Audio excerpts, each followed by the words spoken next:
ሰላም እንዴት ናችሁ? የጀነራል ኤዱኬሽን ቤተሰቦች እንደምን አላችሁ? እንደምን ቆያችሁ? ኒዮናቶሎጂ በሚል ኮርስ እየተማማረ እንደሆነ ይታወቃል። እናም ይህን እየተማማርን ፓርት ቴን ላይ ደርሰናል። በፓርት ቴን እንግዲህ ሪስፓራቶሪ ዲስትረስ ሲንድሮም የሚለውን ለማየት እንሞክራለን። እንግዲህ ከተወሰኑ ፓርቶች በኋላ ኒኩ ላይ አድሚት እንዲደረጉ ምክንያት የሚሆኑ በሽታዎችን ማየት ጀምረናል። እነ በርዝ አስፊክሽን ለማየት ሞክረን ነበር። እነ ኒዮናታል ሃይፖተርሚያን ለማየት ሞክረን ነበር። ዛሬ እንግዲህ ሪስፓራቶሪ ዲስትረስ ሲንድሮም የሚለውን ለማየት እንሞክራለን እና እስከ ፍጻሜ ድረስ አብራችሁን ቆዩ እያለን እንግዲህ ወደ ትምህርታችን እንገባለን ማለት ነው። ሪስፓራቶሪ ዲስትረስ ሲንድሮም እንግዲህ ማለት ከዲፊኒሽኑ ስንጀምር ኢትስ ዘ ኔም ፎር ኤ ክላስተር ኦፍ ሲምፕተምስ ዛት ኢንዲኬትስ ሲቨር ማልፋንክሽኒንግ ኦፍ ላንግ ማለት ነው። ሲንድሮም የምንለው ነገር እንደምናውቀው የሳይንና ሲምፕተሞች ስብስብ አንድ ላይ ሲሆን ነው። ብዙ ሳይንና ሲምፕተሞች አንድ ላይ ሆኖ ብዙ ነገሮችን የሚያሳዩ ሲንድሮም ብለን እንጠራለን እና ስለዚህ እኛ አሁን ላይ ሪስፓራቶሪ ዲስትረስ ሲንድሮም ብለን በምንጠራበት ጊዜ ኔም ፎር ክላስተር ኦፍ ሲምፕተም የብዙ ሲምፕተሞች ስብስብ ነው። ምን ነው የሚያሳዩት? ሲቨር ማል ፋንክሽኒንግ ኦፍ ላንግ ማለት ነው። ሊቨር በስርዓት እየሰራች እንዳልሆነ የሚያሳዩ ምልክቶች ስብስብ ነው ማለት ነው። ኢን ኢንፋንት አርዲኤስ ኢዝ ተርምድ ኢንፋንት ሪስፓራቶሪ ዲስትረስ ሲንድሮም ኮመንሊ ፋውንድ ኢን ፕሪማቹር ኢንፋንትስ ማለት ነው። ይሄ ኢንፋንት ላይ ደግሞ ስናወራ ምን ብለን ነው የምናወራው? ኢንፋንት ሪስፓራቶሪ ዲስትረስ ብለን ነው የምናወራው። በዋነኝነት የሚታየው ፕሪማቹር ኢንፋንቶች ላይ ነው። ጊዜያቸው ሳይደርስ ከ37 ሳምንት በፊት የተወለዱ ናቸው ማለት ነው። አይአርዲኤስ ኦር ኢንፋንት ሪስፓራቶሪ ዲስትረስ ሲንድሮም ዊን አልቬኦሊ ላይ ፌል ቱ ኤክስፓንድ ዱሪንግ ኢንሃሌሽን። ይኸው እዚህ ዋናው ዲፊኒሽን እዚህ ጋር ይሄ ነው። ሪስፓራቶሪ ዲስትረስን ፉሊ አልቬኦላይዝ ፌል ቱ ፉሊ ኤክስፓንድ ዱሪንግ ኢንሃሌሽን አየር ወደ ውስጥ በሚያስገባበት ጊዜ ጨቅላ ፉሊ ኤክስፓንድ ባለማድረጉ ምክንያት የሚፈጠር ነው የሪስፓራቶሪ ዲስትረስ ሲንድሮም የምንለው ማለት ነው። ስለዚህ ኤክስፓንሽን ኦፍ ዘ አልቬኦላይ ሪኳየር ኬሚካል ኮድ ሰርፋክታንት የተባለ ኬሚካል ይፈልጋል። ኤክስፓንድ ለማድረግ ማለት አሁን ሳምባችንን እንደ አፉፋ አድርገን ብንወስድ አየር ወደ ውስጥ በሚገባበት ጊዜ ምንድነው የሚያደርገው? ኢንፍሌት ያደርጋል፣ ይነፋል። ከዛ አየር ደግሞ ከውስጡ በሚወጣበት ጊዜ ምን ይሆናል? ይጠባል። እየጠበበን ይመጣውና እንዲህ አየር ወደ ውስጥ ገብቶ በሚወጣበት ጊዜ ተጣብቆ እንዳይቀር የሚያደርገው ኬሚካል ምን ይባላል? ይሄ ሰርፋክታንት ይባላል። በት ኢን መኒ ፕሪማቹር ኢንፋንትስ ዘ አልቬኦላይ አር ኖት ዴቨሎፕድ ኢነፍ ቱ ፕሮዲውስ ዚስ ቫይታል ሳብስታንስ። ፕሪማቹር የሆኑ ህጻናት ላይ ደግሞ ይህ ነገር አይመረትም፣ በበቂ ሁኔታ አይመረትም። በዛ ምክንያት ለዚህ ለሪስፓራቶሪ ዲስትረስ ሲንድሮም ተጋላጭነታቸው ከፍ ይላል ማለት። ኢንሲደንሱን ስናይ ከ28 ዊክ በታች የሆኑት ላይ ከ60 እስከ 80% የሚጠጉ ህጻናቶች ላይ ሊፈጠር ይችላል። ከ32 እስከ 36 ዊክ ያሉት ላይ ደግሞ ከ15 እስከ 35% የሚጠጉ ህጻናቶች ላይ ሊፈጠር ይችላል። ከ37 ሳምንት ላይ ደግሞ 5% ማለት ነው። እንደምታዩት እዚህ ኢንሲደንሱን እንኳን እንደምታዩት ወደ ተርም እየቀረቡ ሲመጣው ኢንሲደንሱ ወር ኦከረንሱ እየቀነሰ ይመጣል። ፕሪተርም ወር ፕሪማቹር ሲሆኑ ደግሞ በዛው ልክ እየጨመረ ይመጣል ማለት ነው። አዳልት ሪስፓራቶሪ ዲስትረስ ሲንድሮም ሪዛልትስ ዌን ላንግስ አር ሲቨርሊ ኢንጁርድ ፎር ኤግዛምፕል ኢን አውቶሞቢል አክሲደንት ባይ ፖይዝኒንግ ጋዝስ ኦር አስ ሪስፖንስ ቱ ኢንፍላሜሽን ኢን ዘ ላንግስ ማለት ነው። ብዙ ጊዜ ይሄ የሚፈጠረው ይሄ አደልቶች ላይ የሚፈጠረው ሪስፓራቶሪ ዲስትረስ ላንግ ኦር ሳምባ በከፍተኛ ሁኔታ ትልቅ ጉዳት ሲደርስባት ነው። ይህም ደግሞ ለምሳሌ በመኪና አደጋ ሊሆን ይችላል፣ በሆኑ ነገር ከተመረዙ ኦር ኢንፍላማቶሪ ሪስፖንስ በነዛ አማካኝነት ነው ሊፈጠር የሚችለው። አደልት ሪስፓራቶሪ ዲስትረስ ሲንድሮም ኢዝ ላይፍ ትሪትኒንግ ነው ኮንዲሽን ዊዝ ሰርቫይቫል ሬት አባውት 50% ማለት በጣም ለህይወት አዝጊ የሆነ ነው የአደልት ሪስፓራቶሪ ዲስትረስ ሲንድሮም የምንለው ማለት አንዴ እሱ ከተፈጠረ የመትረፍ እድላቸው 50% የሚጠጋ ነው። በአደልቶች ላይ ይህን ያህል ከባድና ስጋት የሚፈጠር ከሆነ ኒዮኔቶች ላይ ምን ሊሆን እንደሚችል መገመት በጣም ቀላል ነው። እና ኢንፋንቶች ላይ እንዴት ሊፈጠር ይችላል ከተባለ የተለያዩ ሪስክ ፋክተሮች አሉ። አሶሺየትድ ፋክተር ማለት ነው። ማለት ከነዛ ጋር አብሮ የሚገኘው ዲያቤቲክ ማዘር ከሆነ ሪስፓራቶሪ ዲስትረስ የመፈጠር እድሉ ከፍ ያለ ነው። ዴሊቨሪ ባይ ሴዘሪያን ሴክሽን ከተወለደ፣ መልቲፕል ፕሬግናንሲ ካለ፣ ፕሪሲፒተስ ዴሊቨሪ አስፌክዣ ካለ፣ ኮልድ ስትረስ ኦር ፕራየር ሂስትሪ ኦፍ አፌክትድ ኢንፋንት ካለ ይሄ ሪስፓራቶሪ ዲስትረስ የመፈጠር ቻንሱ ከፍተኛ ነው ማለት ነው። ስለዚህ እነዚህ ሪስክ ፋክተሮች ያለባቸው ሰዎች ላይ ትልቅ ርብርብ ሊደረግ ይገባል ማለት ነው። ኢቲዮሎጂን ስናይ ሪስፓራቶሪ ዲስትረስን አሁን እዚህ ከስላይዳችን በላይ እንደምታዩት ሃይሊ ሜምብሬን ዲዚዝ ያለ በተደጋጋሚ የሚያሳያችሁ ሪስፓራቶሪ ዲስትረስን በሁለት ነገሮች አማካኝነት ሊመጣ ይችላል። በዛ ከፍለን ማየት እንችላለን። አንደኛው ሃያሊን ሜምብሬን ዲዚዝ የሚባለው ነው። ሁለተኛ ደግሞ ሚኮኒየም አስፓይሬሽን አማካኝነት የሚመጣ የሪስፓራቶሪ ዲስትረስ ነው እና በዚህኛው ክፍል ሃያሊን ሜምብሬንን ስለሚያሳያን ሃያሊን ሜምብሬን በዋነኝነት የሚመጣው በምን አማካኝነት ነው? በሰርፋክታንት ባልነው ቅድም ባልናቸው ኬሚካል እጥረት ምክንያት የሚመጣ ነው። ፕራይመሪ ኮዙ ማለት ነው ሃያሊን ሜምብሬን ዲዚዝ። So the failure to develop functional residual capacity and the tendency to affect lungs to become attenuated correlates with high surface tension and absence of pulmonary surfactant ማለት ይሄ ፑልሞናሪ ሰርፋክታንት ባለመኖሩ አማካኝነት አትሌክቲያስ ሰው ላንጉን ሙሉ በሙሉ ኮላፕስ የማድረግ እድል ላይ እንዲፈጠር ሊያደርጉ ስለሚችሉ ዋና ኢቲዮሎጂ ምንድነው? ሰርፋክታንት ዲፊሸንሲ ነው። ስለዚህ ትሪትመንቱ ላይ ይሄኛው ላይ ያተኮረ ይሆናል ማለት ነው። ክሊኒካል ፊቸሩ ምን ይመስላል የሚለውን ስናይ ሪስፓራቶሪ ዲስትረስ ያለባቸው ምን አይነት ክሊኒካል ፊቸር አላቸው? በሃያሊን ሜምብሬን ዲዚዝ ያለባቸው ማለት ነው።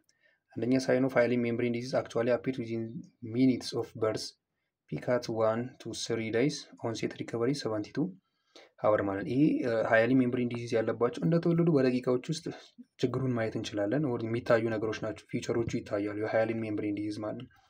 ከዛ ደግሞ ቀስ ያለ ከተወለደ ቢያንስ ከ1 እስከ 3 ቀን ባለ ጊዜ ስል በጣም ዋና ምልክቶችን ማየት እንጀምራለን። ማለት ዲስትረሱ መታየት ይጀምራል ማለት ነው። ከዛ ኦንሴት ኦፍ ሪከቨር የሚጠፋም ከሆነ ደግሞ ቢያንስ ዊዚን 72 ሀወር እየቀነሰ ሊመጣ ይችላል። ዘሌት ኦንሴት ኦፍ ታኪፔኒያ ሹድ ሰጀስት አዘር ኮንዲሽን ማለት ነው። ከጊዜ በኋላ ከነዚህ ጊዜያቶች በኋላ የሚመጣ ማለት ከ1 እስከ 3 ቀን በኋላ ፒክ ላይ ይደርሳል ብለናልና ከዛ በኋላ አንዱ ታኪፔኒያ የሪስፓራቶሪ ዲስትረስ ምልክት ነውና ከነዚህ ከ1 እስከ 3 ቀን በኋላ ታኪፔኒያ የሚታይ ከሆነ ሌሎች ኮንዲሽኖችን ሊያሳይ ይችላል ማለት ነው። ሃያሊን ሜምብሬን ዲዚዝ ሳይሆን የሌላ ነገርም ጋር ተያይዞ የመጡ ሊሆን ይችላሉ የሚለውን ማሳያ ተደርጎ ሊወሰድ ሰጀስት ሊያደርገን ይገባል ማለት። ካራክተሪካሊ ሪስፓራቶሪ ዲስትረስ ሲሆን እነዚህ ምልክቶች አሉት። ታኪፔኒያ አለው፣ ናዛል ፍሌሪንግ አለው፣ ሰብኮስታል ኢንተርኮስታል ሪትራክሽን አለው፣ ኤክስፓይራቶሪ ግራንቲንግ እና ሳያኖሲስን ያሳያል በዋነኝነት ሪስፓራቶሪ ዲስትረስ።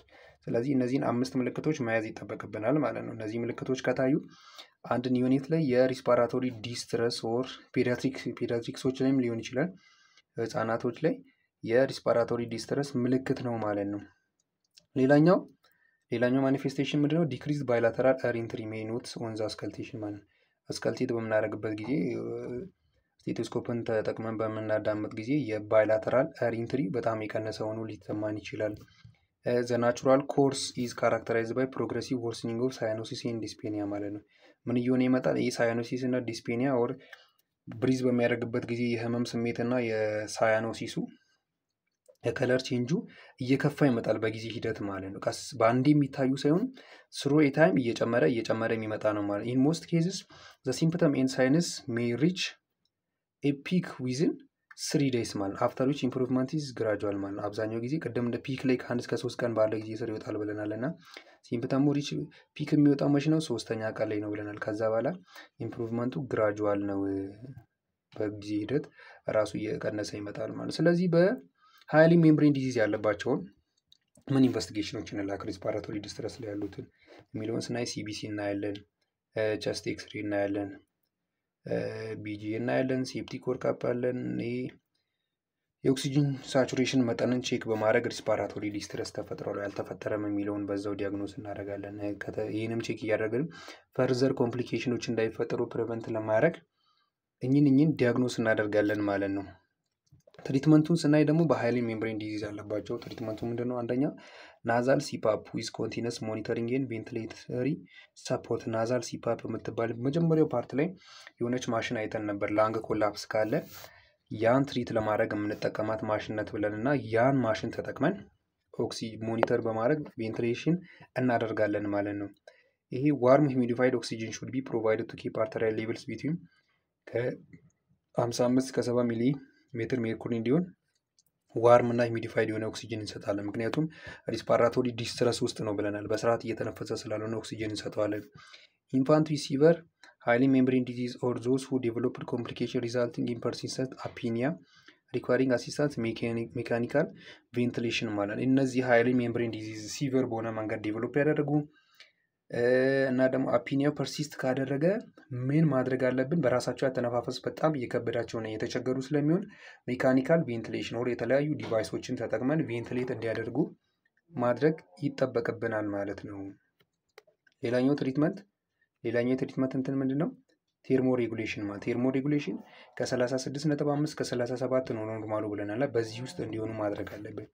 ኦፕቲመም ተርማል ኢንቫይሮንመንት ቱ ሚኒማይዝ ኦክሲጅን ኮንሰፕሽን ኤንድ ኦክሲጅን ሪኳየርመንት ማለት ነው ማድረግ ይጠበቅብናል ማለት ቴርማል ኦፕቲመም የሆነ ተርማል ኢንቫይሮንመንት እንዲፈጠር ማድረግ አለብን። ይሄ ሌሎች ነገሮች ሃይፖተርሚያም ሃይፐርተርሚያም እንዳይሆን ቴምፕሬቸሩን በቦታቸው ላይ እንዲሆን በማድረግ ሪስፓራቶሪ ዲስትረስን መቀነስ እንችላለን ማለት ነው። ሌላ ፍሉድ እና ሜታቦሊክ ማኔጅመንትም ያስፈልጋል ማለት ነው። ፍሉድ እና ሜታቦሊክ ማኔጅመንትን ስናይ ሜንቴናንስ ኦፍ ፍሉድ ሪኳየርመንትስ ዩዥዋሊ ቢግን at 60 to 18 ml per kg per day ማለት ነው። 10% ኤክስትራ ሶሉሽን ኤንድ ኢንክሪዝ ግራጁዋሊ 150 ሚሊ ሊትር per kg per day by the 5th day of life ማለት ነው። ፍሉድ ሪኳየርመንቱ ምንድነው የምናደርገው? ገና ስናስጀምረው ከ60 እስከ 80 ml በክብደታቸው መጠን ማለት ነው። ማለት እዚህ ጋር የተነገረውን የፍሉድ መጠን በልጆቹ ወር በተወለዱ በጨቅላዎቹ ክብደት በማባዛት ያን ያህል ፍሉድ እንሰጣቸዋለን ማለት ነው። at 5th day አምስተኛ ቀን ላይ ደግሞ እስከ 150 ml per kg ድረስ ልንወስደው እንችላለን። ይህ ፍሉድ እና ሜታቦሊክ ማኔጅመንቱን ማለት ነው። ሌላኛው አንቲባዮቲክ እንሰጣለን። ፊር ኦፍ ኮንጀኒታል ኒሞኒያ ኤንድ ዲፊካልቲ ኢን ዲስቲንጉሽንግ ኢት ፍሮም ሃይሊ ሜምብሬን ዲዚዝ ማለት ነው። ይሄ ኮንጀኒታል ኒሞኒያን ከሃይሊ ሜምብሬን ዲዚዝ ዲፈረንሺየት ማድረግ በጣም ነው የሚከብደው እና ስለዚህ ይህን ፕሪቨንት ለማድረግ ምን እንሰጣለን? አንቲባዮቲኮችን እንሰጣለን። ምናልባት እነዛ ኒሞኒያ በባክቴሪያ ጋር ተያይዞ የሚመጣ በሽታ ነው እና ያን ፕሪቨንት ለማድረግ ወደ ትሪት ለማድረግ ማለት የፔንሲሊን ኮምባይን ዊዝ አሚኖግላይኮሳይድ ኢዝ አንቲባዮቲክ ሪጂም ፎር ቾይዝ ማለት ይህን ኒሞኒያንም እና ሌሎችንም በባክቴሪያ ተያይዞ የሚመጡ የኢንፌክሽን አይነቶችን ፕሪቨንት ለማድረግ ያን እናደርጋለን ማለት ነው። ሌላኛው ምንድነው? ሰርፋክታንት ቴራፒ ነው። በዋነኝነት ፕራይመሪ ኮዝ ኦፍ ሃይሊ ሜምብሬን ዲዚዝ ሰርፋክታንት ዲፊሸንሲ ብለናል እና ትሪትመንቱም እሱ ላይ ያተኮረ ነው። ስለዚህ መልቲ ዶዝ ኦፍ ኢንዶትራኪያል ኢንስታሌሽን ኦፍ ኤግዞጂነስ ሰርፋክታንት ፎር ትሪትመንት ኦፍ ሃይሊ ሜምብሬን ዲዚዝ ሃዝ ድራማቲካሊ ኢምፕሩቭ ሰርቫይቫል ኤንድ ሪዲዩስ ዘ ኢንሲደንስ ኦፍ ፑልሞናሪ ኤርሊክስ ማለት ነው። ስለዚህ ከኤግዞጂነስ ሲሆን ኢንዶጂነስ ሳይሆን በውጭ ከተሰራ የሰርፋክታንት በመውሰድ ያን በመስጠት በኢንዶትራኪያል ኢንስታሌሽን ያን በመስጠት ሃይሊ ሜምብሬን ዲዚዝን ትሪት ማድረግ እንችላለን ማለት ነው። ሌላኛው ኮምፕሊኬሽን ኦፍ ሰርፋክታንት ቴራፒ ቴራፒውን በኢንዶትራኪያል ኢንስታሌሽን ነው የሚሰጠው እና ኮምፕሊኬሽኑ ምንድን ነው ከተባለ ትራንዚየንት ሃይፖክሲያ ሊፈጠር ይችላል። ያን ትሪትመንት በምናደርግበት ጊዜ ሃይፖቴንሽንም ሊፈጠር ይችላል። ይሄ የሰርፋክታንት ቴራፒን በምናደርግበት ጊዜ የሚፈጠሩ ኮምፕሊኬሽኖች ናቸው። ብሎኬጅ ኦፍ ኢንዶትራኪያል ቲዩብ ኢንዶትራኪያል ነው የምንሰጠው እና ያ ቲዩብ ብሎክ ከተደረገ ራሱ ሌላ ችግር ይዞ ይመጣል። ፑልሞናሪ ሄሞሬጅ ይህ የምናደርገው ኢንስታሌሽን እስከ ላንግ ድረስ ነው የሚሄደው እና ያኔ ደግሞ ላንግን ሊደማ ይችላል። ኮምፕሊኬሽን ሬዲቱ ሪስፓራቶሪ ዲስትረስም ሊፈጠሩ ሊመጡ ይችላሉ ማለት ነው። ስለዚህ ይህን ሃይሊ ሜምብሬን ዲዚዝ እንዴት ፕሪቨንት እናድርግ እንዳይፈጠር ምን አይነት ነገሮችን ማድረግ አለብን የሚለውን ስናይ ሞስት ኢምፖርታንት ኢዝ ፕሪቬንሽን ኦፍ ፕሪማቹሪቲ ነው ማለት ያለ ጊዜው አንድ ልጅ እንዳይወለድ ያን ፕሪቨንት ማድረግ ላይ ነው የምንሰራው። ስለዚህ ለፕሪማቹሪቲ ሪስክ ፋክተር የሆኑ ነገሮችን በማየት እነሱን በመቀነስ አንዱን ይህ ሃይሊ ሜምብሬን ጋር ተያይዞ ቢመጡ ሪስፓራቶሪ ዲስትረስን እንቀንሳለን ማለት ነው። ሌላኛው አድሚኒስትሬሽን ኦፍ ዴክሳሜታሰን to women 24 to 48 hours before delivery of fetus less than 34 weeks of gestation significantly reduce the incidence and the mortality and morbidity of highly membrane disease ማለት ነው። ዴክሳሜታሰን የሚባል የኮርቲኮስትሮይድ ለላንግ ማቹሪቲ የሚጠቅም ነው እና ያለ ጊዜያቸው ሊወለዱ የሚችሉ አይነት ሁኔታዎች ከተፈጠሩ ህፃናት ጨቅላዎች ምን እናደርጋለን? ይህን ድራግ በመስጠት ላንግ ማቹሪቲያቸውን እንዲጨምር ማድረግ ይቻላል ማለት ነው። ስለዚህ አንዱ የፕሪቬንሽን መንገድ ነው ማለት ነው። ሌላኛው ኮምፕሊኬሽን እና ፕሮግኖሲስን ስናይ ምን ሊፈጠር ይችላል? ኤርሊክ ሊፈጠር ይችላል። ትሪትመንቱን በምናደርግበት ጊዜ አሁን ለምሳሌ ኒሞቶራክስ ማለት ነው። ኒሞቶራክስ እና ኒሞሜዳስቴኒየም ኢንትራክራኒያል ብሊዲንግ ሊፈጠር ይችላል። በትሪትመንት ሞዳሊቲ ጊዜ ፑልሞናሪ ሄሞሬጅ ቅድም ያልነው ብሮንኮ ፑልሞናሪ ዲስፕላዚያ እና ሬቲኖፓዚ ኦፍ ፕሪማቹሪቲ ይሄ የሃይሊ ሜምብሬን ዲዚዝን ትሪት በምናደርግበት ጊዜ የሚፈጠር የኮምፕሊኬሽን አይነት ነው ማለት ነው። እና የሪስፓራቶሪ ዲስትረስን በሁለት ይከፈላል ብለን እያየን ነበር። ከነሱ መካከል ሃይሊ ሜምብሬን ዲዚዝ እና ሚኮኒየም አስፓሬት ተብሎ እንደሚከፈሉ የተወሰኑ ነገሮችን አንስቼላችሁ ነበርና የሃይሊ ሜምብሬን ዲዚዝን በዚህ መልኩ አይተናል። በቀጣይ ፓርት የሚኮኒየም አስፓይሬሽን ጋር በተገናኘ የሚመጣ የሪስፓራቶሪ ዲስትረስን ለማየት እንሞክራለን። እስከዚህ ጊዜ ስለተከታተላችሁ እጅግ አድርገን እናመሰግናለን። ሀሳብ አስተያየት ካላችሁ በኮሜንት ሴክሽን ውስጥ ማስቀመጥ ትችላላችሁ። እንዲሁም ሰብስክራይብ፣ ላይክ በማድረግ ቤተሰቦቻችን እንድትሆኑ እንጋብዛችኋለን። ቀጣይ እስክንገናኝ እንግዲህ መልካም ጊዜ ይሆንላችሁ።